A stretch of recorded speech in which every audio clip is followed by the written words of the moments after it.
भी आंसर दे सकते हैं जो कि इन कंडीशंस को फुलफिल कर रहा है, वो आपका सही हो जाएगा। तो कोई जरूरी नहीं है कि हम आपके सामने में जो एग्जाम्पल दे रहे हैं आपको बुक में वही आंसर मिलेगा। समझ रहे हैं मेरी बात को? एग्जाम्पल देना है तो उसमें किसी भी डिफरेंट टाइप के सेट को लिया जा सकता है। तो हम यहाँ पे आपको अभी जो भी सेट बताएंगे ये कोई जरूरी नहीं है कि आप जिस किसी भी बुक से बनाए हैं या बना रहे हैं उसके आंसर से मैच करेगा। ठीक है, पहले इस बात को समझ लीजिएगा। देखिए, ए और बी का इंटरसेक्शन 5 नहीं होना चाहिए। इसका मतलब है कि सेट ए और बी के बीच में कुछ ना कुछ कॉमन एलिमेंट्स होना चाहिए। तो हम लोग कुछ भी वैसा एग्जांपल ले लें, समथिंग 1 2 3 और 4, बहुत सिंपल तरीके से कुछ भी आप एलिमेंट रखें। अब बी और ए के बीच में कुछ कॉमन होना चाहिए। ठीक है, बी और ए के बीच कॉमन होना चाहिए। तो समथिंग 2 6 7। तो देखिए ए और बी में कॉमन आया ना, तो हम ये कह सकते हैं कि ए और बी का इंटरसेक्शन जो होगा इसके बेसिस पे कोशिश कीजिए। ए इंटरसेक्शन बी निकालेंगे तो एक एलिमेंट 2 आएगा। ए और बी मिलके हमको एक कॉमन एलिमेंट 2 दिया, that is not equals to 5। देखिए, हम अपने पहले कंडीशन को फुलफिल कर लिए। अब मेरा सेकंड कंडीशन क्या कह रहा है कि सी ऐसा सेट हो जबकि बी और सी में कुछ कॉमन पार्ट हो। ठीक है, सी एक ऐसा सेट हो जबकि बी और सी में कुछ कॉमन पार्ट हो। तो हम कुछ एक सेट अज्यूम कर रहे हैं 6 8 और 1। ठीक है, 6 8 और 1। तो अब देखिए, ये अजम्पशन खुद से करना है, इसके लिए कुछ फॉर्मूला नहीं है आपके पास, ये अजम्पशन आपको खुद से करना है। सोच के देखिए, जब बी और सी का आप इंटरसेक्शन निकालेंगे, बी इंटरसेक्शन सी, तो वो हमको 6 मिलेगा। यानी कि हम ये डिक्लेयर कर सकते हैं कि फिर से ये वाला पार्ट 5 नहीं हुआ, यानी एम्प्टी सेट नहीं है। अब देखिए तीसरा कंडीशन क्या है, फर्स्ट फुलफिल, सेकंड फुलफिल्ड। अब हम थर्ड के लिए प्रोसीड कर रहे हैं। ए इंटरसेक्शन सी, अजम्पशन तो हो गया ना, ए इंटरसेक्शन सी, चेक कीजिए क्या आ रहा है, 1 आ रहा है। ठीक है, 1 आ रहा है। हम ये कह सकते हैं इसके अंदर एक एलिमेंट 1 होगा, that is not equals to 5। तीसरा कंडीशन भी मेरा फुलफिल। अब चौथे कंडीशन पे चलते हैं। जब ए बी और सी तीनों सेट का कॉमन लिया जाएगा, ए बी और सी तीनों सेट का कॉमन लिया जाएगा, एलिमेंट्स चेक कीजिए क्या है, 1 2 3 4, इसमें है 2 6 7। तो 2 तो कॉमन हुआ ए बी में, मगर क्या सी में 2 प्रेजेंट है? नहीं। ए और बी में कॉमन पार्ट 2 हुआ, मगर सी में वो 2 प्रेजेंट नहीं है। मतलब कि इन तीनों सेट में से अगर कुछ कॉमन निकालना चाहें तो कुछ भी कॉमन नहीं है, यानी कि ये एम्प्टी सेट हो जाएगा। समझ गए? ठीक है, तो ऐसे आपका answer A set, B set और सी सेट होना चाहिए, ताकि ए और बी का कॉमन हो, बी सी का कॉमन हो, मगर ए सी का कॉमन हो और ए बी सी तीनों का कॉमन ना। तो आप इसमें कुछ भी आंसर वैसा दे सकते हैं। समझ में आ रहा है ना बात? राहुल समझे? राहुल आवाज नहीं आ रही है?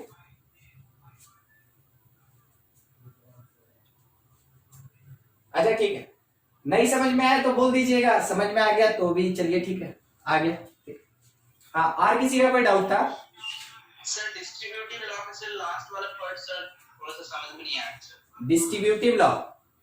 हाँ सर, दो सर लास्ट के दो सर प्रूविंग करने के लिए तो होमवर्क सर। हाँ हाँ हाँ हाँ, तो लास्ट का सर और एक प्रूविंग था जो नहीं बता। अच्छा, फर्स्ट वाला जो था हम एक लिखते हैं, सुभजीत ना, देखिएगा। हाँ सर। हाँ, मान ले रहे हैं उसमें अगर ये वाला था क्या क्वेश्चन? नो सर, ये नहीं था सर। तो यहाँ इंटरसेक्शन, यहाँ यूनियन था। नहीं sir, A intersection B minus C था। Oh, A intersection B minus C, ये था ना? ठीक। हाँ सर, ये हम लोग को प्रूफ करना था कि ए इंटरसेक्शन बी और माइनस ए इंटरसेक्शन सी के इक्वल होगा, यही प्रूफ करना था हम लोग को। ठीक है, यस सर। ठीक, चलिए देखते हैं इसमें। स्टार्टिंग करेंगे हम लोग जो प्रूफ करने के लिए, तो मान के चलेंगे let X be the general element of right hand set, यानी ए इंटरसेक्शन बी और माइनस ए इंटरसेक्शन सी, इस सेट का ये एलिमेंट होगा। तो जैसे हम इसमें अज्यूम करेंगे तो अगला मेरा स्टेटमेंट क्या बनेगा कि x belongs to first set a intersection b, but ठीक है, या and x does not belongs to a intersection c। हम लोग ये देखे थे ना कि नेगेटिव रहेगा तो एंड नॉट बिलोंग्स टू लगाएंगे, जब भी नेगेटिव रहेगा तो एंड नॉट बिलोंग्स टू लगाएंगे। तो नेगेटिव को स्टेटमेंट में लिख दिए एंड नॉट बिलोंग्स टू। अब इसी को थोड़ा और ओपन करेंगे तो दो चीज है, थोड़ा ध्यान से। बिलोंग्स है तो इंटरसेक्शन एंड होगा, बिलोंग्स है तो ये इंटरसेक्शन एंड होगा, और नॉट बिलोंग्स है तो ये इंटरसेक्शन और होगा। और लिखने का तरीका क्या होता है, नाइदर नॉर, ठीक है, उसी कॉन्सेप्ट से चलेंगे। तो x belongs to set A and x belongs to set B, ये चीज यहां लिख दिया गया। And x not belongs to set A, neither x belongs to, या और ज्यादा बड़ा नहीं हम लोग कुछ और, ठीक है, नहीं तो कहीं कुछ दूसरा सेंस बन गया तो दिक्कत हो जाएगा। और x not belongs to C, जितना भी नोटेशन था सबको वर्डिंग में कन्वर्ट कर दिया गया, स्टेटमेंट बना दिया गया, ठीक है। अब इसमें से एक बात सोचने वाला है और समझने वाला कि x belongs to A and x not belongs to A, तो हम आपको इसके बारे में पहले भी बताए थे कि जब कभी भी मेरा पहला स्टेटमेंट ट्रू मींस बिलोंग्स और दूसरा स्टेटमेंट नॉट बिलोंग्स होता है, तो वैसे केस में प्रेफरेंस किसको देते हैं हम लोग, बिलोंग्स टू, ठीक है। तो ये दोनों पार्ट मिलके क्या बन जाएगा कि x बिलोंग्स टू A, ये दोनों पार्ट मिलके बन जाएगा x बिलोंग्स टू A। अगला स्टेटमेंट एंड कंटिन्यू है, x belongs to B, x belongs to B क्योंकि एक अकेला है, and x not belongs to C, x not belongs to C, ठीक है। अब जोड़ने वाला जो स्टेटमेंट है ना, मतलब कि जिसको नोटेशनल फॉर्म में कन्वर्ट करेंगे वो ये, ठीक है। क्या लिखा है कि x B में तो है मगर x C के अंदर नहीं है, x B सेट में है मगर x C सेट में नहीं है, तो इसी चीज को ना हम लोग B माइनस C कहते हैं। अगर कोई एलिमेंट B में है और C में नहीं है, उसी को हम लोग B माइनस C कहते हैं। तो यहां का स्टेटमेंट है कि x belongs to B minus C, और पहला स्टेटमेंट था x belongs to A and x belongs to B minus C। क्या आप यहां से ये वाला लाइन समझ में आया आपको, बोलिए, किसी को दिक्कत है उस लाइन में, समझ में आ गया? चलिए ठीक, हाँ सर, ठीक, आगे बढ़े। अब देखिए यहां भी बिलोंग और यहां भी बिलोंग्स टू, तो वैसे केस में एंड किस में कन्वर्ट होगा, जब भी बिलोंग्स टू रहता है तो एंड किस में कन्वर्ट होगा, इंटरसेक्शन में। तो कन्वर्ट करें तो फाइनली यहां लिख रहे हैं x belongs to set A, and की जगह इंटरसेक्शन B माइनस C, पहला सेट इंटरसेक्शन दूसरा सेट। अब मेरे पास है कि x इस सेट का एलिमेंट और x पहले ये राइट हैंड साइड के सेट का एलिमेंट था, तो फाइनल डिक्लेरेशन कि ये जो सेट होगा A intersection B minus C, it is equals to right hand set A intersection B minus A intersection C, ये इसके इक्वल, ठीक है। इसी में दिक्कत था, दूसरे वाले में भी कोई इशू या कोई और क्वेश्चन है तो पूछ लीजिए। बोर्ड पे जो बनाए हैं, अगर कोई लाइन या वर्ड या नोटेशन नहीं समझ में आ रहा है, डाउट है, आप बिल्कुल पूछिए, ठीक है, क्योंकि ऐसा क्वेश्चन आपके स्कूल एग्जामिनेशन में कम से कम एक तो पूछेगा। और सेट जो होता है वो स्कूल में डिफरेंट मार्क्स का आता है, मगर ये 12-15 नंबर का आएगा ही आएगा, 12 या 15 मार्क्स का आपके जिस एग्जामिनेशन में ये आना होगा, या तो फर्स्ट टर्म में या सेकंड टर्म में, क्योंकि डिफरेंट स्कूल डिफरेंट तरीके से सिलेबस लेके चलते हैं, इसीलिए तो जिस किसी भी टाइम में ये आएगा चैप्टर, तो सेट का क्वेश्चन 12 या 15 मार्क्स तक रेंज करता है, तो उसमें ऐसा एक क्वेश्चन जरूर रहेगा, एक क्वेश्चन जरूर रहता है, इसलिए आपको समझना जरूरी है, ठीक है। देख लीजिए, कुछ डाउट है तो पूछ लीजिए, नहीं तो फिर आगे बढ़ा जाए अपने टाइम ड्यूरेशन में। तो पूरा सेट चैप्टर आज ही खत्म हो जाएगा, और नहीं तो जो छोटा मोटा बचेगा वो आज के टॉपिक में से ही बचेगा, बाकी सेट पूरा का पूरा कंप्लीट है, ठीक है। चलिए, कोई डाउट नहीं, तो आगे बढ़ा जाए फिर। देखिए, डिस्कशन करेंगे cardinal numbers and practical problems पे, ठीक है, and practical problems on set, ठीक है, एंड सेट ऑपरेशन। जो भी सेट या सेट का ऑपरेशन हम लोग पढ़े हैं, क्या क्या पढ़े हैं? सेट ऑपरेशन, यूनियन पढ़े हैं, इंटरसेक्शन पढ़े हैं, डिफरेंस पढ़े हैं, उसके साथ में हम लोग कॉम्प्लीमेंट पढ़े हैं, ये सारा चीज उसके बेसिस पे जो भी कार्डिनल नंबर या प्रैक्टिकल प्रॉब्लम होगा, मींस सीधा वर्ड प्रॉब्लम होगा, उसके बारे में आज डिस्कशन होगा। ठीक है, उसके बारे में डिस्कशन होगा। और सेट का ये जो पार्ट होता है ये कंपटीशन सेक्शन में प्रेजेंट रहता है, ये कंपटीशन सेक्शन में रहता है। सेट से कुछ क्वेश्चन पूछा जाता है तो इसी सेक्शन से पूछा जाता है। आपको कुछ फॉर्मूलाज बता रहे हैं, समझाते भी चलेंगे ध्यान से, आपको वो याद होना चाहिए। ठीक है, सबसे पहला फॉर्मूला क्या है कि एन ए यूनियन बी, यानी number of element in set A और B, A union B, that should be equals to number of element in A plus number of element in B minus N A intersection B. ठीक है, ये formula होता है। अब यहाँ पे N A intersection और यूनियन ये सब जो भी है, ठीक है, ये तो हम सुने अभी अभी स्टेटमेंट में कि यहां बोला गया कि सेट के अंदर जो नंबर ऑफ एलिमेंट्स होगा उसको एन बोल के रिप्रेजेंट करेंगे। और ये जो नोटेशन होता है एन ए यूनियन बी या एन ए या एन बी या एन ए इंटरसेक्शन बी, ध्यान रखिएगा ये जो नंबर ऑफ एलिमेंट्स का कंसेप्ट है, number of elements in set, इसी चीज को कहा जाता है कार्डिनल नंबर, इसी को कहते हैं कार्डिनल नंबर। तो हम यहां स्टेटमेंट ऐसे भी पढ़ सकते थे, cardinal number of set A union B, cardinal number of set A, cardinal number of set B, cardinal number of set A intersection B. ठीक है, तो एन क्या रिप्रेजेंट करता है कि सेट में कितना एलिमेंट है, और सेट के अंदर जितना एलिमेंट होगा उसी चीज को हम लोग कहते हैं कार्डिनल नंबर ऑफ सेट। ठीक है, कार्डिनल नंबर। तो आपको ये बात पता चल गया कि कार्डिनल नंबर का मीनिंग क्या होता है, हम पहले के क्लास में भी बताए हैं, आज जरूरत था फिर से रिपीट कर दिए। ठीक है, देखिए ये जो एक फॉर्मूला आपके सामने लिखा गया, सबसे ज्यादा यूज इसी चीज का होता है। ठीक है, अब ये आया कहां से थोड़ा समझिएगा। वेन डायग्राम थोड़ा इसका बना रहे हैं, वेन डायग्राम, वेन डायग्राम। ठीक है, इसी चीज का वेन डायग्राम बना रहे हैं। तो हम किस चीज का वेन डायग्राम बना रहे हैं? ये जो पूरा ऑपरेशन अभी सामने लिखा है उस चीज का। एक सेट ए है, एक सेट बी है। ठीक है, ये मेरे पास सेट ए है और ये मेरे पास सेट बी है। अगर बोला गया ए यूनियन बी, तो ए यूनियन बी का मतलब क्या होता है? ये पूरा पार्ट, ये पूरा पार्ट,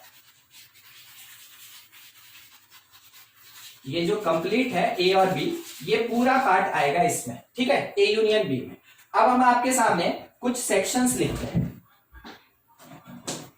देखिए कुछ सेक्शंस लिख रहे हैं। स्मॉल लेटर का ए लिखा है, स्मॉल लेटर का बी लिखा है, स्मॉल लेटर का सी लिखा हुआ है। ठीक है, स्मॉल लेटर का ए बी सी, क्या आपको ये दिख रहा है? नहीं दिख, अच्छा नहीं दिख रहा है ना। ए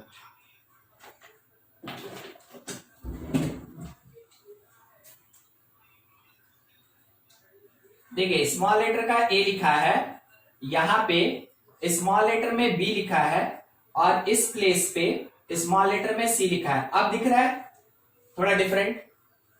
यस सर। ठीक, मतलब कि ये वाला जो पार्ट आपको दिख रहा है ना इधर साइड में कटा हुआ, ये ए है, जो मिडल का पार्ट है वो बी है, जो इधर राइट हैंड साइड का पार्ट है उसको सी कह रहे हैं। ठीक है, अगर हम एन ए लेंगे, एन ए यानी number of element in set A, तो उसको हम क्या लिखेंगे? उसको हम लिखेंगे ए प्लस बी। समझिएगा, पूरा ए लेके चल रहे हैं, पूरा सेट ए लेके चल रहे हैं, तो उसमें ए प्लस बी, फिर उसके बाद पूरा सेट बी लेना चाहते हैं, तो अगर सेट बी लेंगे तो ये कंप्लीट पार्ट आएगा, ये वाला, ये वाला, तो उसमें बी और सी, बी प्लस सी।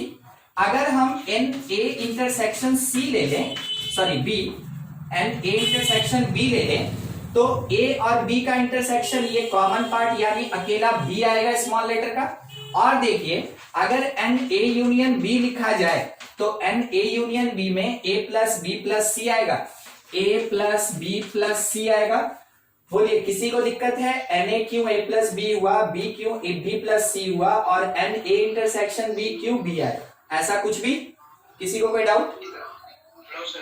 ठीक है, अब हम इस फॉर्मूला पे आते हैं। ठीक है, अब हम इस फॉर्मूला पे आते हैं और इस फॉर्मूला का हम आरएचएस साइड लेके चलते हैं। फॉर्मूला का जो आरएचएस साइड है हम उस पार्ट को लेके चलते हैं। N A means A plus B plus N B यानी बी प्लस सी और minus N A intersection B यानी ये बी आएगा बी। अगर आप इसको सॉल्व करें तो पता चला माइनस बी और प्लस बी कट गया, बचा क्या मेरे पास a plus B plus C बचा। और ये a plus B plus C किसके इक्वल है? It is equals to m a union b। तो हम a plus B plus C के जगह पे लिख सकते हैं कि ये cardinal number of a union b होगा। मीन्स ये कौन सा साइड है? ये LHS है। तो समझ में आया? इस वाले फॉर्मूला का LHS RHS दोनों इक्वल हम लोग दिखा दिए, यानी फॉर्मूला एग्जिस्टिंग ये ट्रू हो गया। कौन से तरीके से? Using Venn diagram. ठीक है, तो आपको ये सब कुछ भी ऑपरेट करके दिखाने का जरूरत नहीं है, बस आपको समझाने के लिए हम यहाँ पे ड्राइव कर दिए कि हाँ ये किस तरीके से होता है, कैसे union a plus B minus intersection के बराबर होता है। अब आपका काम होगा कि आप इस फॉर्मूला को बिल्कुल याद रखें ताकि जब कभी भी रिक्वायरमेंट हो तो आप इसको डायरेक्ट यूज करें। ठीक है, ये था आपका फर्स्ट फॉर्मूला। सेकंड फॉर्मूला अपने पास ये है कि एन ए यूनियन बी, देखिएगा थोड़ा सा कंफ्यूजिंग होगा, समझ के N A plus N B. देखिए क्या बोला, एन ए यूनियन बी में केवल a प्लस बी होगा, उसमें माइनस इंटरसेक्शन नहीं होगा। तो सवाल उठ गया कि कब हम कौन से फॉर्मूला को यूज करेंगे। ठीक है, मान गए दोनों फॉर्मूला एग्जिस्टिंग, हमको दोनों का प्रूफ भी पता चल गया। ठीक है, मगर कौन से क्वेश्चन में कौन से फॉर्मूला को यूज करेंगे ये कैसे डिसाइड करेंगे?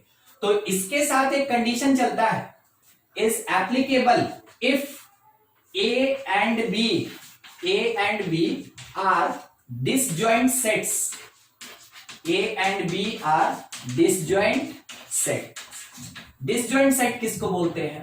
disjoint होने का मतलब हो गया कि a और b के बीच में कुछ भी कॉमन पार्ट नहीं होगा। ठीक है, यानी कि a इंटरसेक्शन b किसके इक्वल होगा? फाई के इक्वल होगा। a और b सेट के बीच कुछ भी कॉमन पार्ट नहीं होता है, उसको डिसजॉइंट सेट कहा जाता है। ठीक है, तो सोचिए अगर a इंटरसेक्शन b फाई हो गया तो number of element in a intersection b क्या होगा? वो तो 0 होगा। अगर a इंटरसेक्शन b फाई है मतलब एम्प्टी सेट है, वॉइड सेट है, नल सेट है, तो उसके अंदर नंबर ऑफ एलिमेंट कितना होगा? 0 होगा। अब इस फॉर्मूला को सोचिएगा, ये वाला पार्ट मेरा 0 हो गया तो बचा कितना? N A union B that is equals to N A plus N B, यानी ये formula applicable according to first by the condition a and b are disjoint sets, then it means a intersection b is equals to 5, मतलब a और b के बीच में कोई भी common element नहीं हो। तो अगर कॉमन एलिमेंट नहीं होगा तो आप इस फॉर्मूला को यूज करेंगे, और अगर उसके बीच कॉमन एलिमेंट होगा तो आप इस फर्स्ट वाले फॉर्मूला को यूज करेंगे। ठीक है, नेक्स्ट फॉर्मूला पे आगे बढ़ते हैं। थर्ड क्या लिखा है? N A minus B, N A minus B.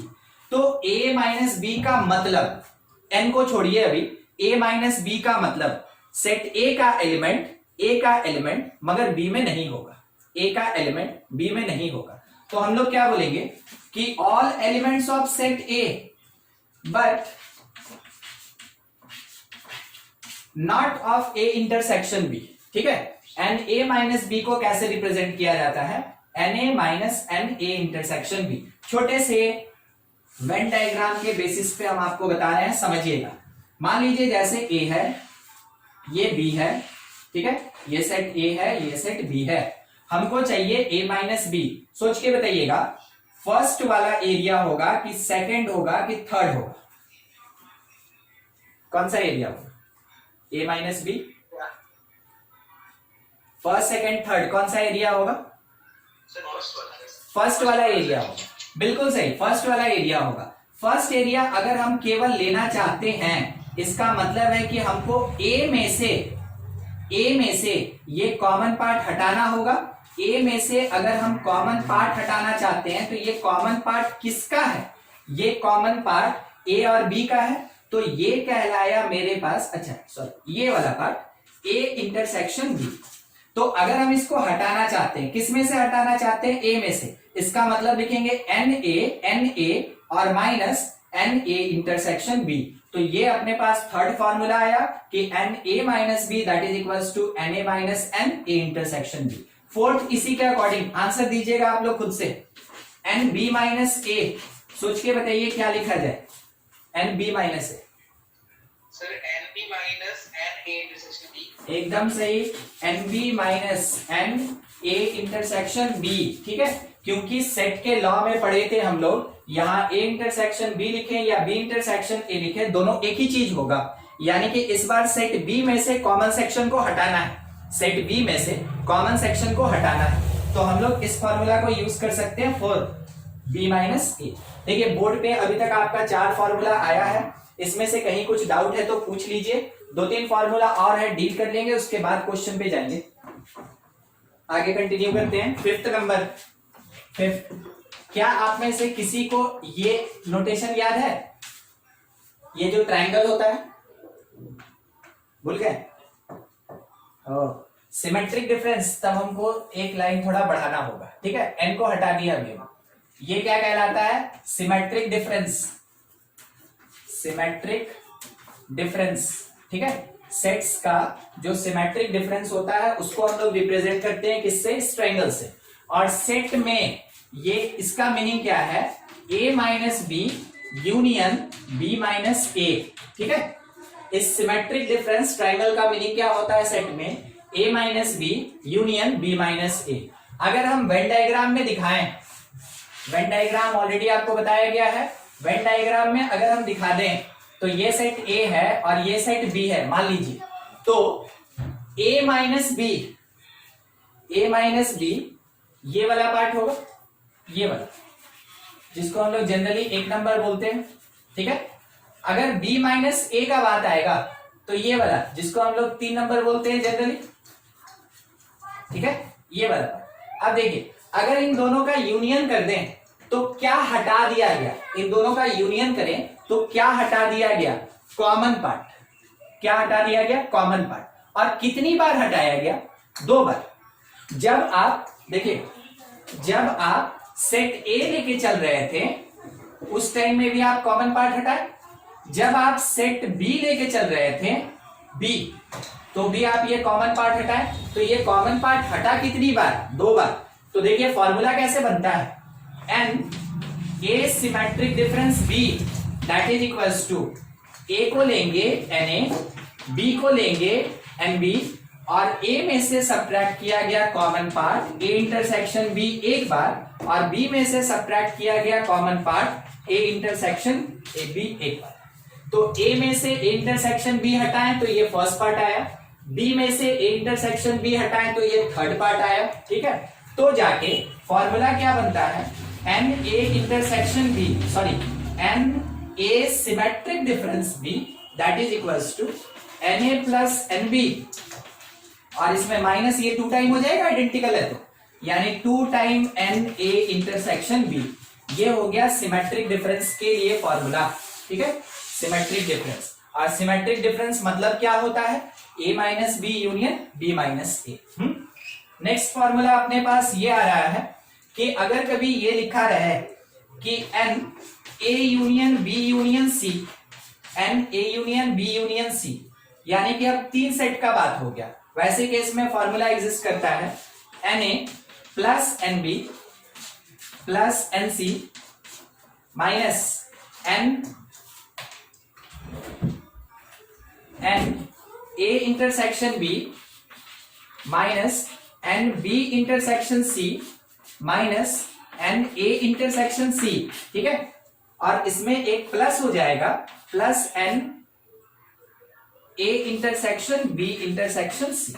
ठीक है, देखते हैं फॉर्मूला चेक करते हैं, हो सकता है थोड़ा आगे पीछे हो जाए। ठीक है, देखिए चेक करते हैं ताकि आपको पता चले है क्या। एक यूनिवर्सल सेट, इसमें कितना सेट? 3 सेट रहेगा मेरा। ऐसा कितना सेट? 3 सेट रहेगा।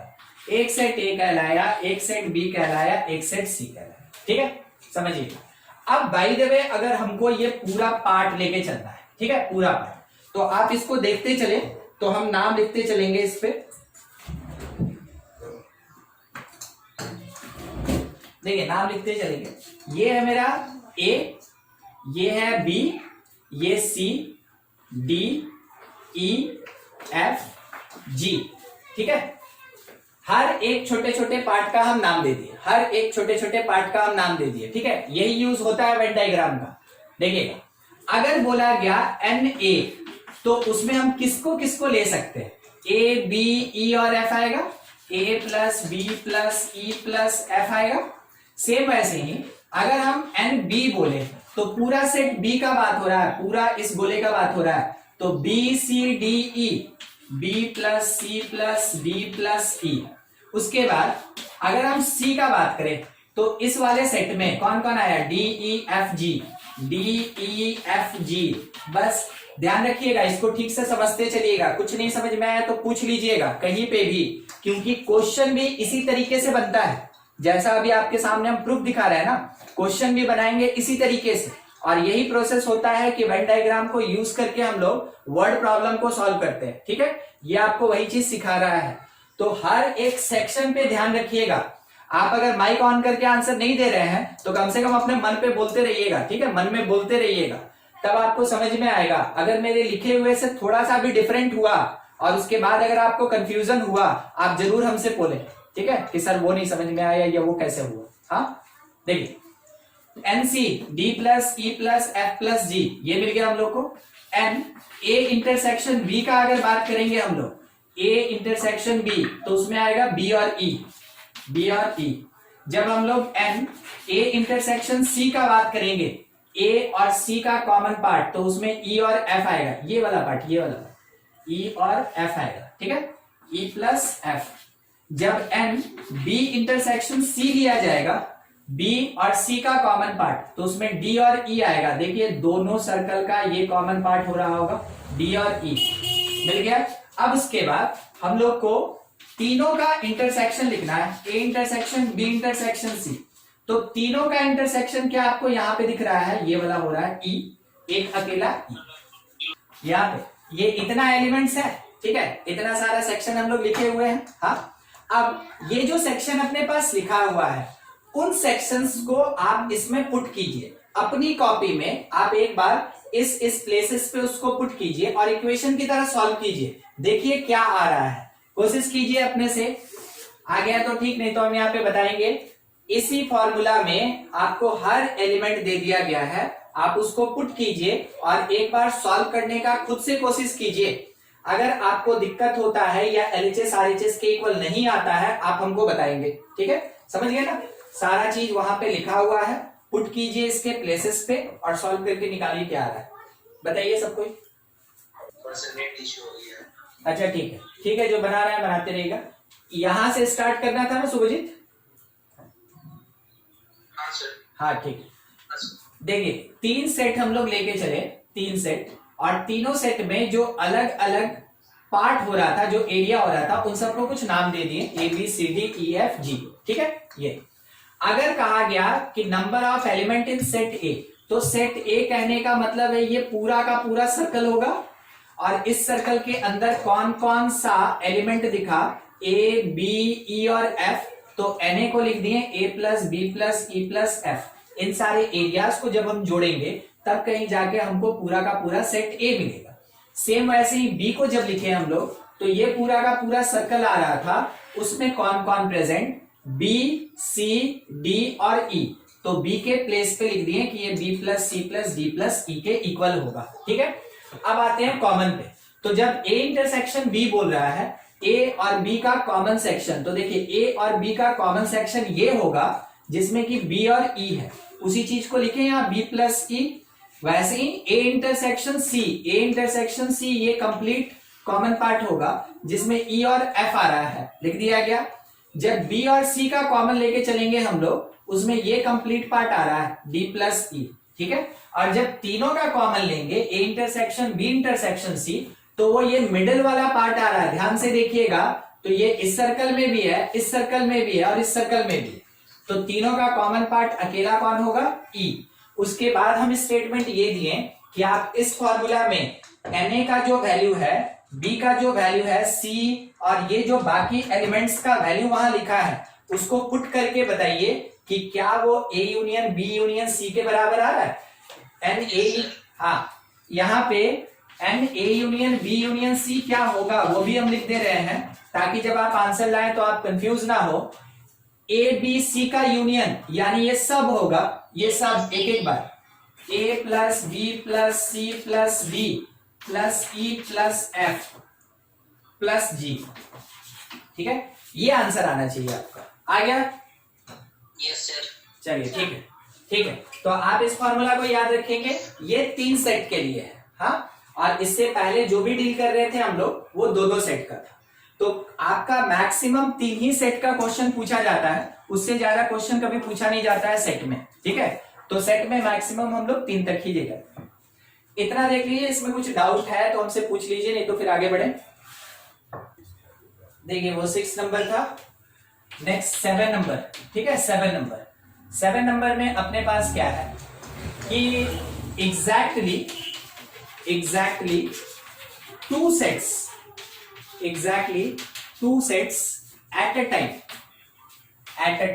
ठीक है, यानी कि ए एंड बी होना चाहिए, बी एंड सी होना चाहिए, सी एंड ए होना चाहिए, मगर 3 सेट और 1 सेट नहीं होना चाहिए। ठीक है, तो आप थोड़ा सोच के बताएंगे कि इसमें कौन से एरिया का डिमांड है, ये कहना क्या चाहता है। ये जो स्टेटमेंट है exactly 2 sets of eight a time, ये कहना क्या चाहता है, कौन कौन से एलिमेंट का बराबर होगा ये।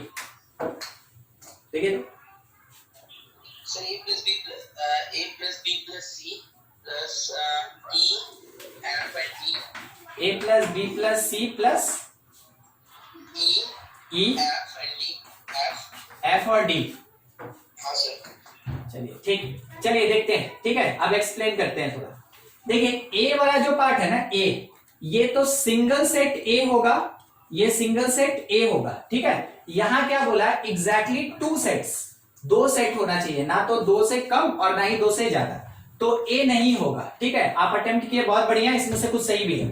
अब बी पे आइए, देखिए बी आपका कैसे सही है। ठीक है, बी वाले पार्ट को अगर देखिएगा तो बी केवल यहां से लेके यहां तक है। ठीक है, बी केवल इतना ही है। अब ये वाला जो पार्ट है, इसमें ए भी है, इसमें बी भी है, इसमें अकेला कोई सेट नहीं है और इसमें तीनों सेट भी नहीं है, तो बी आपका बहुत अच्छा एक आंसर है। सी के बारे में देखें तो सी में अकेला बी आ जाएगा। ठीक है, ये 1 सेट का बात है, ये नहीं होगा। ई अगर देखें तो ई जो है इसमें तीनों सेट आ जाएगा, ई को हम नहीं ले सकते हैं।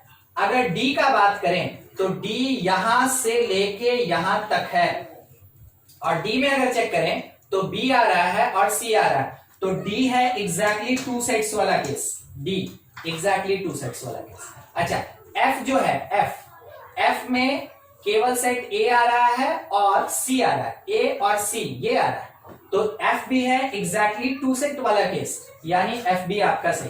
ठीक है, तो कौन कौन हुआ एग्जैक्टली 2 सेट, कौन कौन, बी है, डी है और एफ है। ठीक है, तो एग्जैक्टली 2 सेट्स का जब भी बात बोला जाएगा, एग्जैक्टली 2 सेट्स का जब भी बात बोला जाएगा तो आप उसमें चेक करेंगे कि 2 सेट छोड़ के ना तो 2 से कम हो या ना 2 से ज्यादा हो, तो कौन कौन आ रहा है, B plus D plus F. ठीक है, exactly 2 sets at a time, B D F. Formula क्या एग्जिस्ट करता है वो देखिएगा, फॉर्मूला एग्जिस्ट करता है N A intersection B plus N B intersection C plus N A intersection C minus 3n A intersection B intersection C. समझते चलिएगा। ठीक है, ये तो अपना फॉर्मूला हो गया है ना, ये फॉर्मूला हो गया।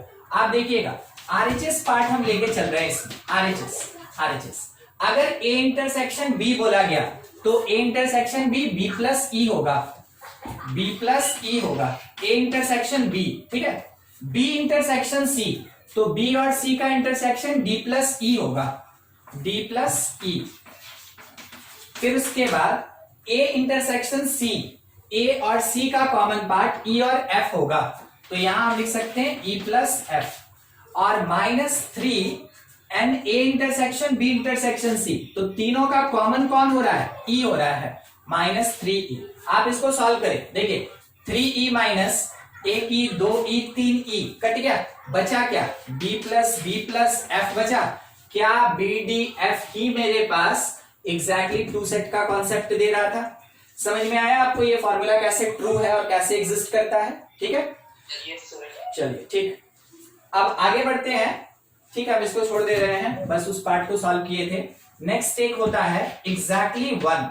ठीक है, exactly one set of 3 given sets at a time. एक बार में केवल एक ही सेट लेना है, तो एक ही सेट ए होगा, सी होगा और जी होगा। ठीक है, एक ही सेट, ना उसमें 2 आना चाहिए ना उसमें 3 आना चाहिए। तो वो कौन कौन हो सकता है? ए होगा, सी होगा और जी होगा। यानी ये कहना क्या चाहता है कि उस वेन डायग्राम के बेसिस पे it is equals to A plus C plus G. ठीक है, और इसका फॉर्मूला क्या एग्जिस्ट करता है वो लिखते हैं, दैट इज इक्वल्स टू, मतलब ये जो हम लिखे ना exactly one set of 3 given sets at a time, ये आपके क्वेश्चन में मेंशन रहेगा। ये आपके क्वेश्चन में मेंशन रहेगा कि find number of exactly one set eight a time. तो अकेला एक सेट का वैल्यू निकालना हो, इसका मतलब आपको ये सॉल्व करना है। फॉर्मूला क्या एग्जिस्ट करता है?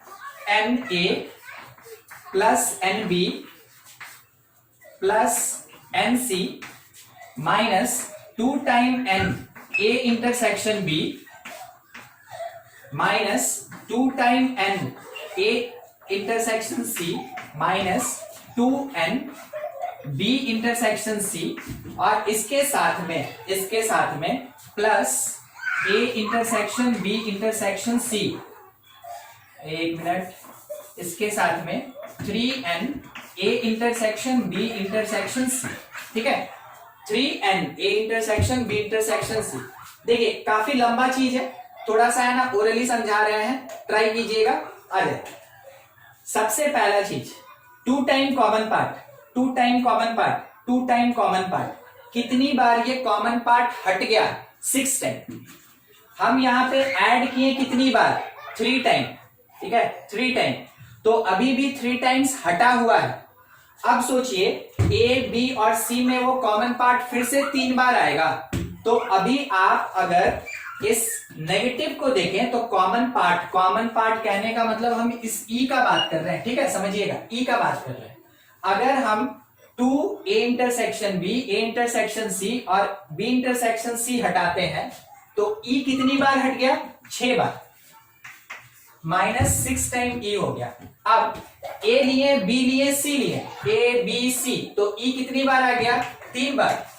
और बाद में 3 बार यहाँ पे कॉमन देखिए, 3n A intersection B intersection C, यानी 3 बार ई फिर से आ गया। देखिए सब कट गया, मतलब तीनों कॉमन खत्म, और 2 कॉमन तो हम लोग पहले ही हटा चुके हैं। तो बचा क्या? Exactly one set eight a time बचा।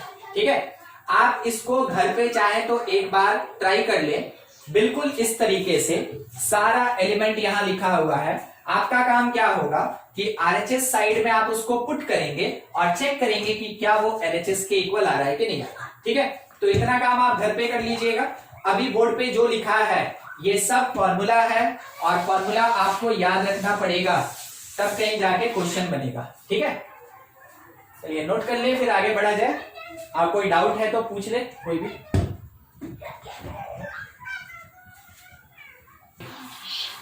देखिए आपके पास जो डीपीपी है ना सेट का, उस डीपीपी का सबसे लास्ट सेक्शन ही ये होगा, मिसलेनियस से पहले उसमें लिखा होगा कि वर्ड प्रॉब्लम्स लिखा होगा, और नहीं तो एप्लीकेशन लिखा हुआ होगा ऑफसेट। उसमें आपको वर्ड प्रॉब्लम्स जो मिलेगा बिल्कुल इन्हीं 8 फॉर्मूला के बेसिस पे आपको बनाना है। और जरूरी नहीं है कि हर बार आप फॉर्मूला ही लगाएं, आप वेन डायग्राम के बेसिस पे भी बना सकते हैं।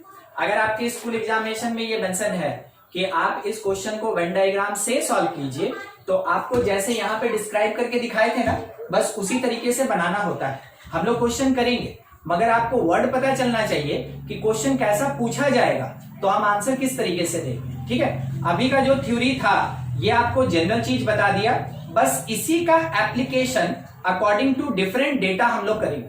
जो भी क्वेश्चन में डिफरेंट डेटा मेंशन होगा उस पे हम लोग इसको अप्लाई करेंगे, और ज्यादा कुछ नहीं करना है। एक क्वेश्चन हम लिख रहे हैं ठीक है, ज्यादा बड़ा नहीं है। और बाकी आप लोग के डीपीपी में से कराएंगे क्योंकि वो सबके पास प्रेजेंट है। देखिए क्वेश्चन क्या लिखा है ना, a college awarded 38 medals in football, 38 medals in football, ठीक है, फुटबॉल में 38 मेडल्स है। 15 medals in basketball, 15 medals in basketball, basketball में 15 मेडल्स है। उसके बाद 20 medals in cricket, 20 medals in cricket. आगे बोला गया if these medals went to a total of 58 men and only 3 men get all medals in the 3 sports. 58 main है total, total participants कितना 58, और इसमें से बोला गया कि 3 मेन गॉट, कि 3 men get all medals in all 3 sports.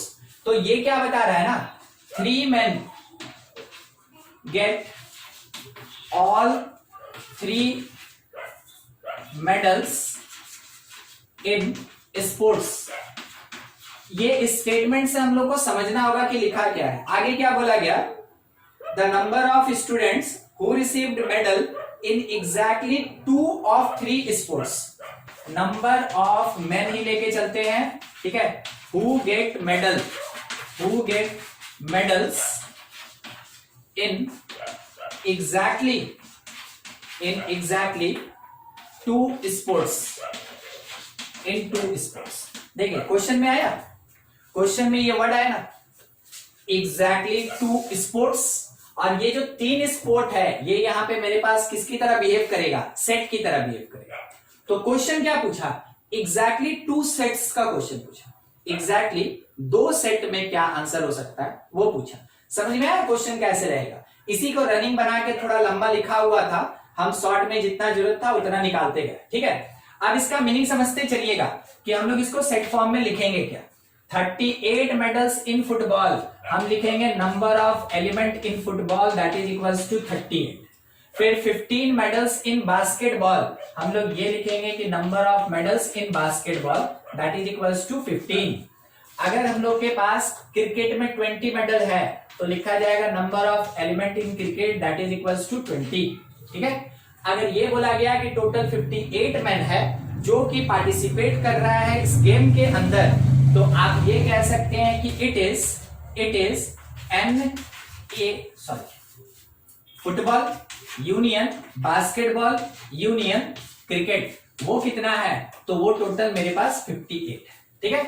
बाद में ये कहा गया 3 men get all 3 medals in sports, यानी तीनों में मेडल जीता, तीनों में मेडल जीता। ऐसा कितना आदमी है, 3।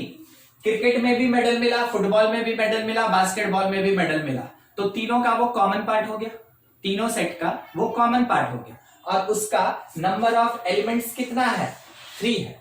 तो ये जो लाइन एक लिखा है ना, ये क्या रिप्रेजेंट कर रहा है कि n football intersection basketball intersection cricket, और वो है कितना, 3 है। देखिए क्या क्या मिल गया, ठीक है, ये चीज है। अब इसके साथ में एग्जैक्टली 2 स्पोर्ट्स चाहिए हम लोग को, ठीक है। एग्जैक्टली 2 स्पोर्ट्स में जीता हुआ है, तो 2 स्पोर्ट्स में अगर वो जीता हुआ है उसके लिए फॉर्मूला क्या होता है, अभी अभी पढ़े थे, exactly 2 sets, exactly 2 sets that is equals to n a intersection b plus n b intersection c plus n a intersection c, और minus n a intersection b intersection c। ये चाहिए हम, ठीक है, ये चाहिए। अब देखिए क्या अपने पास ये है, ठीक है, क्या अपने पास ये है। अच्छा यहाँ पे 3 होता था, 3 वो हट जाएगा, ठीक है, वो लग जाएगा। अच्छा ये जो मेरे पास है a intersection b, b intersection c और a इंटरसेक्शन c, वो मेरे क्वेश्चन में कहीं दिया नहीं है, ठीक है। आपको ये पार्ट निकालना पड़ेगा और तब कहीं जाके आप इसको अप्लाई कर सकते हैं। ये दिया 38 मेडल्स इन फुटबॉल, 15 इतना ये है, और मेरे पास जो a है, b है, c है, उसके लिए देखिए वेन डायग्राम बनाएं, सेट दिखाएं, क्या है क्या नहीं है वो हम लोग को कैलकुलेट करना होगा। तो इसमें ये है मेरे पास फुटबॉल, ये है मेरे पास बास्केटबॉल और ये है अपने पास क्रिकेट। ठीक है, तो फुटबॉल में 38 मेंबर्स। आप इसमें लिख लें जैसे लिखे थे ABCDEFG। ठीक है, तो ये क्या बता रहा है 38 का मतलब क्या हो गया, आप यहां से ABEF A+B+E+F ये लिखें। B का मतलब क्या है BCDE B+C+D+E ये होगा 20। C के लिए DEFG DEFG ये लिख दिया गया। 58 ओवरऑल सबको ऐड कर दिए A+B+C+D+E+F+G। ठीक है, ये पूरा और उसके साथ में अब ये कॉमन, तो कॉमन कौन है E। देखिए E का वैल्यू आपको यहां से मिल गया। आपके पास ये फॉर्मूला, इतना सारा इक्वेशंस और इन इक्वेशंस के बेसिस पे आपको किसका वैल्यू निकालना है, इन इक्वेशंस के बेसिस पे आपको किसका वैल्यू निकालना है, आपको निकालना है B+D+F। क्वेश्चन आपसे क्या पूछ रहा था कि B+D+F क्या होगा, that is equals to exactly two sports at a time. ठीक है, तो आप इन इक्वेशंस को सॉल्व करेंगे और BDF का वैल्यू लिखेंगे। ठीक है, ये लंबा होता है, जब 3 सेट आएगा तो ये अपने आप में लंबा हो जाएगा और लंबा होने का मतलब क्या हो गया ना, कम से कम 4 मार्क्स में आएगा, लेंदी जाएगा और कम से कम 4 मार्क्स में आएगा। 5 मार्क्स या 6 मार्क्स में भी आ सकता है, मगर कम से कम ये 4 मार्क्स में आता है क्वेश्चन, जब भी 3 सेट का बात रहेगा। ठीक है, तो देखिए हम आपके सामने सारा इक्वेशन लिख दी। हाँ शुभम, लास्ट वाला जो लाइन बताया ये वाला, यस सर। हाँ, ये हम क्या बोले ना कि क्वेश्चन का डिमांड क्या था, क्वेश्चन बोला एग्जैक्टली 2 स्पोर्ट्स, बोला ना एग्जैक्टली 2 स्पोर्ट्स यानी एग्जैक्टली 2 सेट्स। तो अगर एग्जैक्टली 2 सेट का बात होगा तो उसमें कौन आएगा, ये B आएगा, ये D आएगा और ये F आएगा। तो हम लोग को इन इक्वेशंस को सॉल्व करके और क्या कैलकुलेट करना है कि B+D+F कितना हो रहा है, हम लोग को यही कैलकुलेट करना है, समझे। ठीक है, ठीक, हम लोग को निकालना है B+D+F। देखिए बहुत आराम से आएगा, आप इसको घर पे ट्राई कीजिएगा, हम आपको यहीं पे थोड़ा सा हिंट दे रहे हैं। अगर आप इन तीनों को ऐड कीजिएगा ना तो देखिए BDF आएगा 2 बार। देखिए एक बार ऐसे ही चेक कीजिए, ऐसे ही चेक कीजिए, बाकी घर पे सॉल्व कर लीजिएगा क्योंकि ये थोड़ा लेंथी बनेगा, आपको इक्वेशन सॉल्व करने आता है। देखिए B 2 बार आया। ठीक है, अगर आप चेक करें ना तो देखिए F भी आपको 2 बार मिलेगा और अगर आप यहां पे देखें तो देखिए D भी आपको 2 बार आ रहा है, देखा। तो 2 time B 2 time D 2 time F, उसको हम अलग रख देंगे और बाकी जो पार्ट है उसका वैल्यू पुट करेंगे, निकल जाएगा BDF। तो लीनियर इक्वेशन जैसे सॉल्व करने सीखे हैं बिल्कुल उसी तरीके से आप इसको एक बार घर पे ट्राई कर लेंगे, आपको बता दिया गया कि क्या निकालना है हमको। ठीक है, नोट कीजिए, इसमें स्क्रीनशॉट ले लीजिए, फिर आगे बढ़े दूसरे क्वेश्चन पे। और आप लोग के पास DPP अवेलेबल है ना, हो सके तो उसको ओपन कर लीजिए ताकि हमको क्वेश्चन लिखना नहीं पड़े, ये काफी बड़ा बड़ा क्वेश्चन रहता है। वैसे चलिए हम इसको है ना खत्म करते हैं। देखिए एक तो हम उस तरीके से बता दिए, दूसरा मेरा एक तरीका देखिएगा इसी के लिए, NA union B union C formula क्या होता है, NA NB फॉर्मूला से बता रहे हैं NC minus NA intersection B minus NB intersection C minus NA intersection C और plus NA intersection B intersection C। ठीक है, देखिए जब फॉर्मूला से बनाएंगे ना तो एक ही क्वेश्चन बनेगा। ठीक है, अगर उसमें 4 क्वेश्चन पूछा तो 4 बार फॉर्मूला लगाना होगा, और अगर हम लोग वेन डायग्राम से बनाएंगे तो एक बार में जब आप सॉल्व कर लेंगे, ठीक है, वेन डायग्राम से भी हम एक बताएंगे पूरा सॉल्व करके। ठीक है, वेन डायग्राम से जब बनाएंगे उसमें कितना भी क्वेश्चन पूछेगा एक बार में सॉल्व होगा। ठीक है, यहां पे देखिए NA union B union C ये सब दिया, थोड़ा डेटा बोलते चलिएगा। A union B union C जो था वो शायद 58 था। ठीक है, क्वेश्चन में आप देख लें अभी जो लिखे थे हम लोग वो शायद 58 था। A कितना था, 38 सर। 38, हाँ ठीक है 38, ए था 38, बी कितना, 15। बी 15 है, और फिर सी कौन हो गया 20। आप समझ रहे हैं ए किसको बोला गया था, ए बोले थे फुटबॉल को, बी किसको बोले थे बास्केटबॉल को, और सी किसको क्रिकेट को।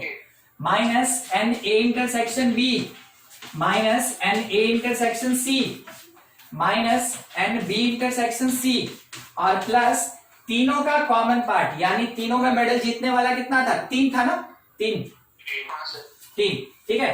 अब देखिए जिसका वैल्यू नहीं पता है उसको लेफ्ट भेज दीजिए, तो N A intersection B plus N B intersection C plus N A intersection C, ये क्या है थोड़ा सा कोई पढ़ देगा कि ये क्या लिखा है, लिखा है common of A and B, common of B and C, common of A and C, यानी कितने सेट के बीच में कॉमन, 2 सेट के बीच में common, it is equals to, ठीक ना, यहां से ऐड करें 38 प्लस 15 कितना हो जाएगा 43, 53 और 70 कितना हो गया 20, 53 और 20 73 और 3 कितना आ गया 76, माइनस ये 58 उधर गया था 58, दैट इज इक्वल्स टू, थोड़ा सब्ट्रैक्ट करें तो 18। देखिए दोनों दो सेट का जो कॉमन पार्ट होगा, दो स्पोर्ट्स का जो कॉमन पार्ट होगा वो एक्चुअल में टोटल एलिमेंट कितना आएगा 18, ठीक है। एक क्वेश्चन को बनाने का हमेशा 2 तरीका होता है, इसमें एक क्वेश्चन को बनाने का 2 तरीका होता है, एक होता है डायरेक्ट फार्मूला बेस्ड और एक होता है वेन डायग्राम, ठीक है। वेन डायग्राम वाला जो आपको दिए हैं आप एक बार घर पे उसको सॉल्व करेंगे, वैसे अभी हम दूसरे क्वेश्चन में लेंगे, और एक तरीका ये फार्मूला वाला हो गया। तो फार्मूला वाला कब एप्लीकेबल और कब आसान होता है, जब एक अकेला क्वेश्चन पूछा जाता है, और वेन डायग्राम कब आसान होता है, जब एक ही क्वेश्चन में मल्टीपल क्वेश्चंस पूछा जाएगा, उस समय वेन डायग्राम आसान होता है, ठीक है।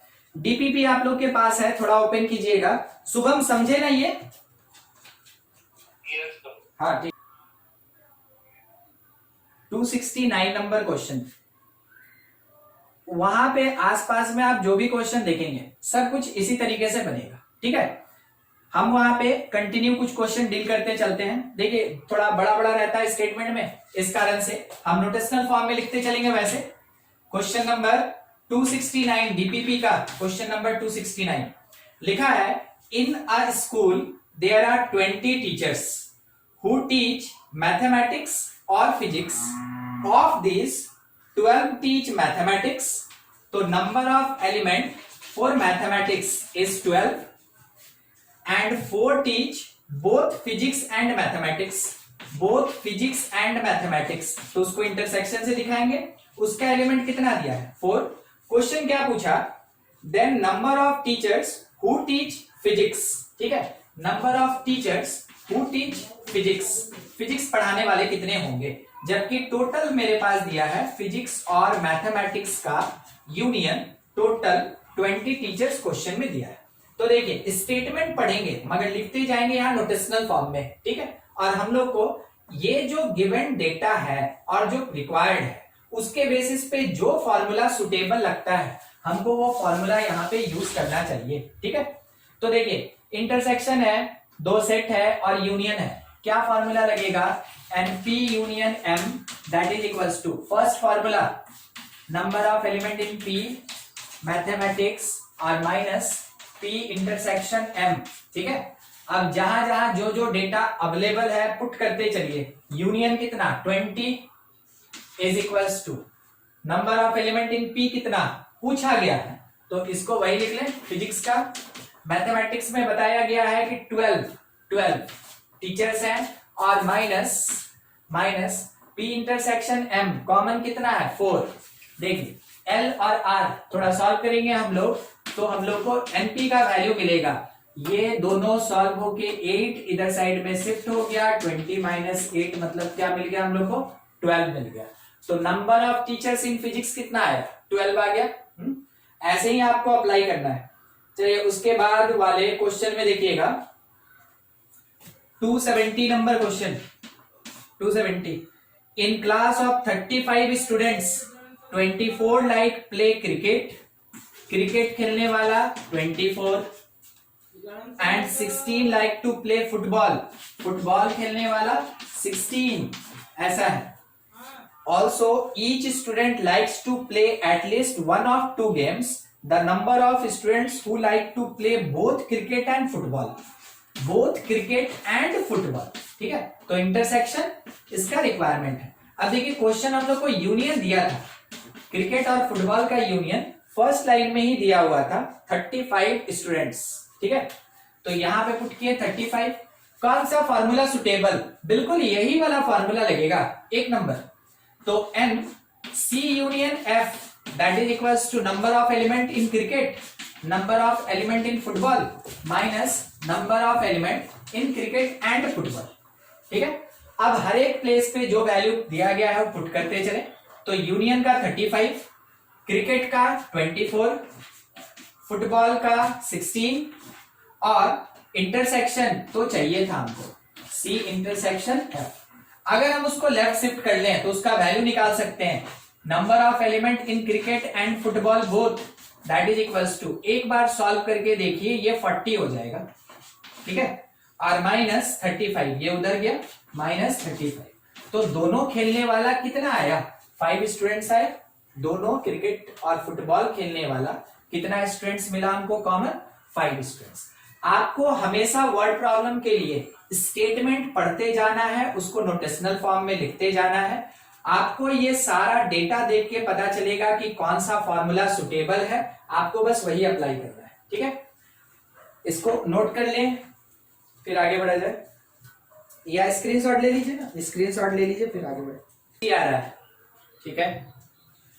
देखिए जिसका बन गया बहुत बढ़िया, जिसका नहीं बन पाया एक बार ध्यान देंगे। 279 नंबर क्वेश्चन क्या कह रहा है, in a committee of 50 people speak French, 50 people speak French, तो एन फ्रेंच 50, 20 स्पीक स्पेनिश, तो number of element in Spanish 20, फिर 10 speak both Spanish and French, तो स्पेनिश एंड फ्रेंच ये 10 है। क्वेश्चन पूछा number of people who speak at least one of two languages, तो French union Spanish calculate करना है कि क्या होगा, यूनियन कैलकुलेट करना है एटलीस्ट वन, ठीक है। तो आइदर फ्रेंच और स्पेनिश और बोथ, तो हम लोग का फॉर्मूला वही लगेगा फर्स्ट वाला, is equals to French plus Spanish minus Spanish and French. बस आपके पास डेटा है, पुट करते चले। 50 प्लस 20 माइनस 10 ये आया 70 माइनस 10 में 60। जिसका अगर नहीं बन पाया तो आप यहां देख लें, ठीक है। जिसका हो गया बहुत बढ़िया बात है। क्वेश्चन देखेंगे 281 डीपीपी का क्वेश्चन नंबर 281। देखिए एक्चुअल में यहाँ परसेंटेज का बात है, और जब भी परसेंटेज होगा तो आपके क्लियर कट स्टेटमेंट में कुछ ना कुछ मिस रहेगा, मतलब कि वो हिडन रहता है, ठीक है। परसेंटेज का मतलब ओवरऑल मैक्सिमम कितना जा सकते हैं 100, ठीक है 100, बस इस बात को ध्यान रखिएगा। 281 में in a city 20% of population travel by car, 50% by bus, 10% travel by both and car and bus, then person travelling by car और बस इज, ठीक है। यूनियन निकालना है तो हम लोग से ये बोला गया कि कार से ट्रेवल करने वाला 20, ठीक है। परसेंट को अभी साइलेंट कर दीजिए, वो बस एलिमेंट बता रहा है कि कितना एलिमेंट होगा। बाई बस कितने परसेंट ट्रेवल कर रहे हैं 50, और ये कहा गया कि कार एंड बस यूज करने वाले 10 हैं, ठीक है। तो हम लोग से ये पूछा गया पर्सन ट्रेवलिंग बाई कार और बस, पर्सन ट्रेवलिंग बाई कार और बस वो कितना होगा। तो देखिए हम लोग वही फॉर्मूला यूज करेंगे कि car union bus that is equals to car plus bus minus both bus and car, ठीक है। तो फॉर्मूला में C 20, B 50 और माइनस 10, यानी ये मेरे पास फिर से कितना आ गया 60 आ गया, ठीक है। ये नेक्स्ट क्वेश्चन देखिएगा 283 इसी में देखिए 283 क्या कह रहा है, a survey shows that 63% of Americans like cheese, तो नंबर ऑफ एलिमेंट इन चीज कितना हो गया 63। उसके बाद whereas 76% like apple, apple like करने वाला कितना 76। अब बोला गया if x% of American like both cheese and apple, तो x कितना, ठीक है, चीज एंड एप्पल वो x है। देखिए अभी इस क्वेश्चन में कहीं भी यूनियन दिया है, बस हम वही बात बोल रहे थे, ठीक है, इस क्वेश्चन में कहीं यूनियन दिया है नहीं दिया हुआ है, बस परसेंटेज का बात था, तो आप यूनियन खुद से लेके चलेंगे कि अब ये कौन था एप्पल, एप्पल और चीज ये टोटल कितना होगा 100, क्योंकि परसेंटेज में डिस्कशन कर रहे हैं, ये कितना होगा 100। अब जाके आपको पता चला कि हमको कौन सा फार्मूला लगाना चाहिए, ठीक है, तो N A union C that is equals to A plus C minus N A intersection C, सबके प्लेसेस पे वैल्यू पुट कर लें तो 100, ए का 76, सी का 63 और ए इंटरसेक्शन सी मेरे पास है x, x को लेफ्ट शिफ्ट कर लिया और 100 को राइट शिफ्ट कर दिए, ये कितना हो गया 139 ना, माइनस 100, तो x का वैल्यू कितना आ गया 39। तो आप आंसर कितना देंगे कि x का वैल्यू 39 है, तो कहा गया कि x% कितना होगा, तो वो 39% होगा, बस, ठीक है। देख लीजिए कुछ डाउट है तो पूछ लीजिए, नोट कर लेंगे फिर आगे बढ़ा जाए।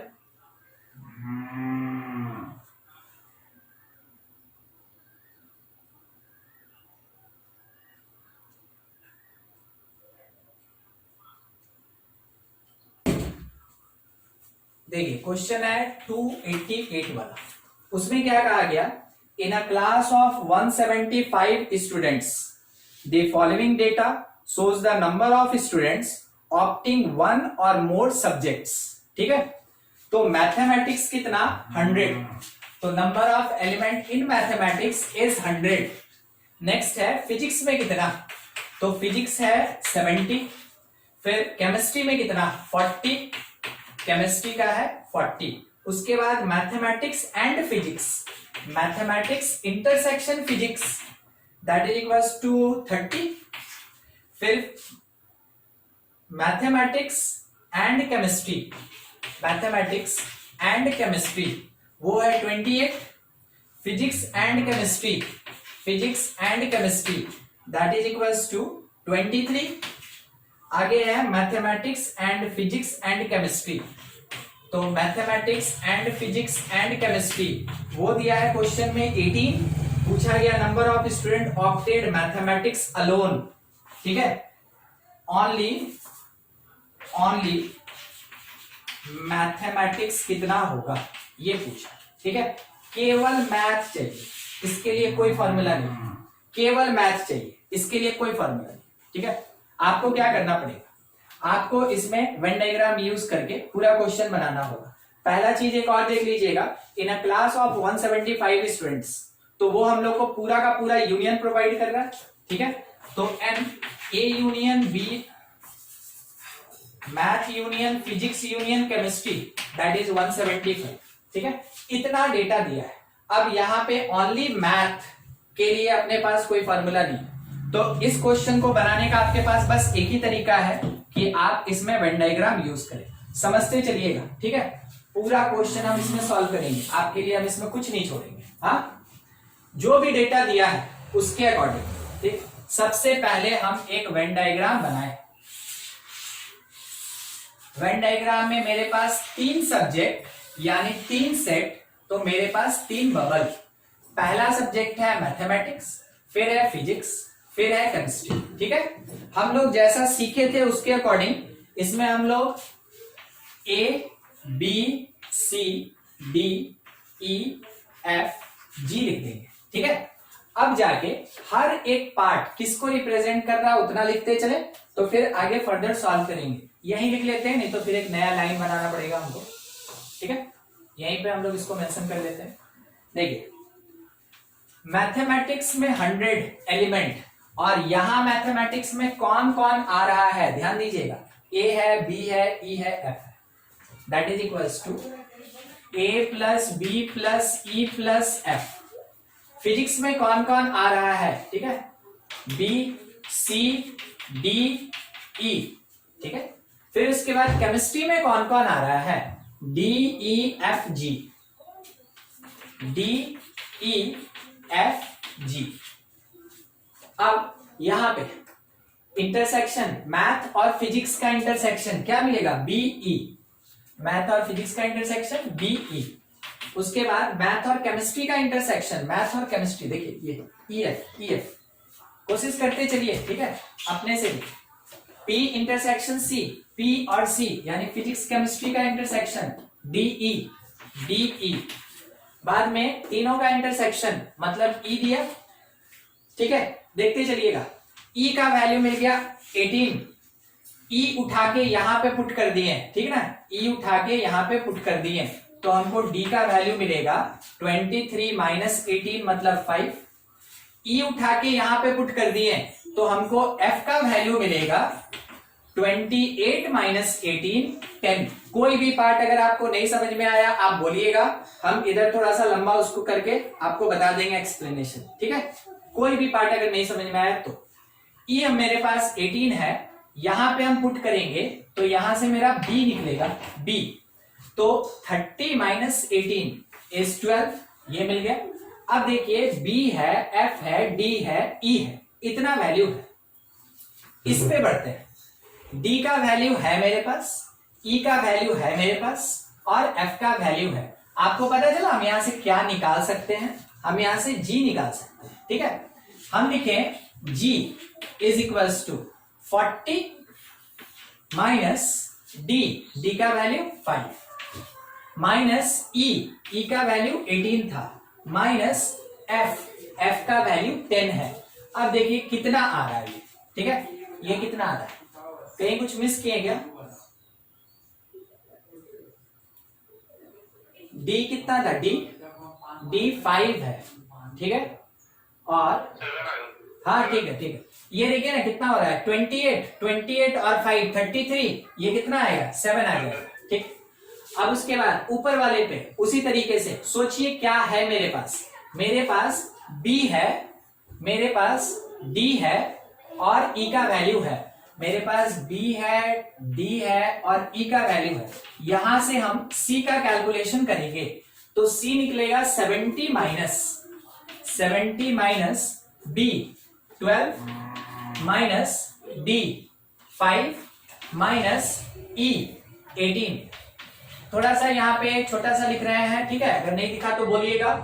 70 में से ये हो गया 30 माइनस 5 35, तो टोटल 35 आएगा, ठीक है। ये इसका वैल्यू है, किसका वैल्यू है, सी का। अब रह गया यहाँ पे कैलकुलेशन, देखिए क्या है और क्या नहीं है। एफ है, ई है और बी भी है, तो कौन निकल जाएगा, ए निकल जाएगा यहां से, ठीक है। ए निकालेंगे तो A is equals to 100 minus B, B मतलब 12 माइनस ई देखिए कितना है 18 माइनस एफ, एफ का वैल्यू ढूंढिए 10। कुल मिला के आप जब इसको सॉल्व करेंगे 12 18 30 और 10 40, 100 माइनस 40 इज 60, ठीक है। ए का वैल्यू कितना आया 60, मिल गया सब।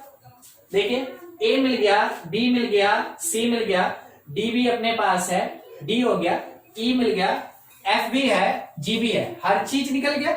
अब जैसे ये सब निकल गया ना, अब आप आंसर दे सकते हैं। अगर बोला ओनली मैथ, देखिए हम लोग से क्वेश्चन में तो एक ही चीज पूछा, ओनली मैथ, ओनली मैथ। तो ओनली मैथ कहने का मतलब हुआ ए सेक्शन। क्या आप इस बात को समझ रहे हैं, केवल मैथ, कोई 2 या 3 नहीं, केवल मैथ। इसका मतलब ए इसका आंसर होगा और ए का वैल्यू हम लोग निकाले हैं, कितना आया 60, तो फर्स्ट वाले का आंसर 60। अगर इसी में कोई दूसरा क्वेश्चन पूछ ले, अब आपको इस वाले पर्टिकुलर डेटा के साथ कोई भी क्वेश्चन पूछा जाए, आपको कुछ भी सॉल्व करने का जरूरत नहीं है, हर चीज ऑलरेडी आप कर चुके हैं, आपको केवल आंसर देना होगा, ठीक है। तो अपने से भी तैयार रहिए, अगर कुछ क्वेश्चन पूछना होगा तो जरूर पूछिएगा, ठीक है। हम दिखाएंगे कैसे आंसर निकाला जाता है। हम खुद से 1-2 लिखते हैं। ओनली फिजिक्स, कोई बताएगा ओनली फिजिक्स क्या होगा, नोटेशन में कौन होगा? सी होगा, और सी का वैल्यू हम लोग ऑलरेडी निकाले हुए हैं, सी 35, ये मिल गया। चलिए ठीक है, नेक्स्ट हम लेके चल रहे हैं only math and physics, only math and physics but not chemistry. बोलिए क्या होगा? नहीं, पहले वो नोटेशन बोलिए, बाद में हम लोग वैल्यू लिख लेंगे, ठीक है।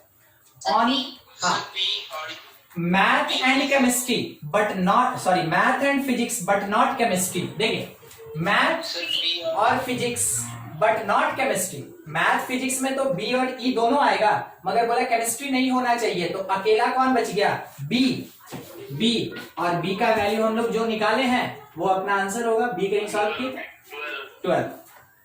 समझे क्या इस बात को? इसमें बोला मैथ और फिजिक्स होना चाहिए मगर केमिस्ट्री नहीं होना चाहिए, मैथ और फिजिक्स दोनों होना चाहिए मगर केमिस्ट्री नहीं होना चाहिए।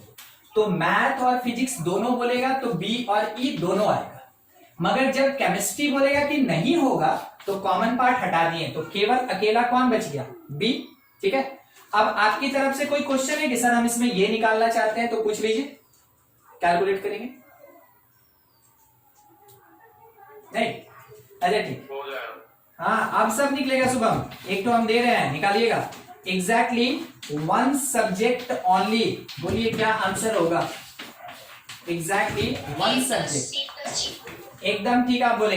a प्लस सी प्लस जी, और तीनों का वैल्यूएशन है अपने पास, पुट करके निकाला जा सकता है। a मतलब 60 हो गया, फिर c मतलब 35 हो गया, और g का वैल्यू अपने पास 7 है। हम लोग इसको सॉल्व करें तो ये हो गया 42, यानी 102 आएगा। ठीक है, 102। तो अब आपसे कोई भी क्वेश्चन पूछे वेन डायग्राम बनाने का, इतना मेहनत करने का बस यही थोड़ा सा अच्छा बात होता है कि चाहे इसमें कितना भी क्वेश्चन पूछा जाए, एक बार सॉल्व कर लिए तो चाहे कुछ भी पूछेगा आप उसका आंसर दे सकते हैं। ठीक है, देख लीजिए ऐसे ही आपको करना होता है वेन डायग्राम के बेसिस पे। और 3 सेट रहेगा, मल्टीपल क्वेश्चन रहेगा, या कोई ऐसा क्वेश्चन हुआ जिसका कोई फॉर्मूला नहीं लिखाए हैं, तो वैसे केस में आपको वेन डायग्राम ही यूज करना पड़ेगा। ठीक है, आप क्लिक ले लें फिर आगे बढ़ा लें। एक क्वेश्चन खुद से ट्राई कीजिए, 292 डीपीपी का 292, खुद से ट्राई कीजिए।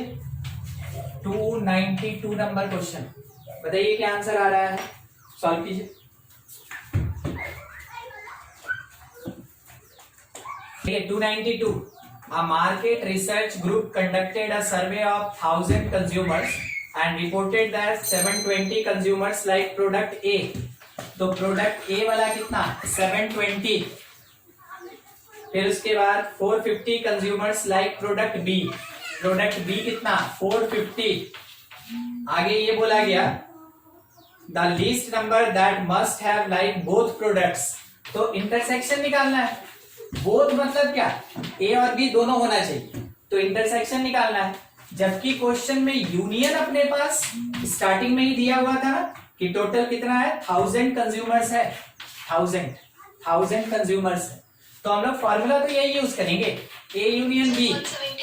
हाँ ठीक है, क्योंकि आएगा यहां से वो एन, हाँ N A plus N B minus N A intersection B. हम लोग बस इसका वैल्यू पुट करते चले, तो यूनियन पता है 1000 होगा, ए अपने पास 720 था, बी अपने पास 450 था, और माइनस इंटरसेक्शन कैलकुलेट करना है। इस इंटरसेक्शन को लेफ्ट शिफ्ट कर लिए, जो कॉमन पार्ट को रिप्रेजेंट कर रहा है, इसको ऐड किए तो 1170, और माइनस इसमें से 1000, ये लेफ्ट वाला राइट शिफ्ट हो गया। क्या आंसर आया? 170। ये अपना आ गया था ना। चलिए ठीक, देखिए सेट पूरा खत्म हो गया। ठीक है, सेट का ये लास्ट पार्ट था, सेट पूरा खत्म हो गया।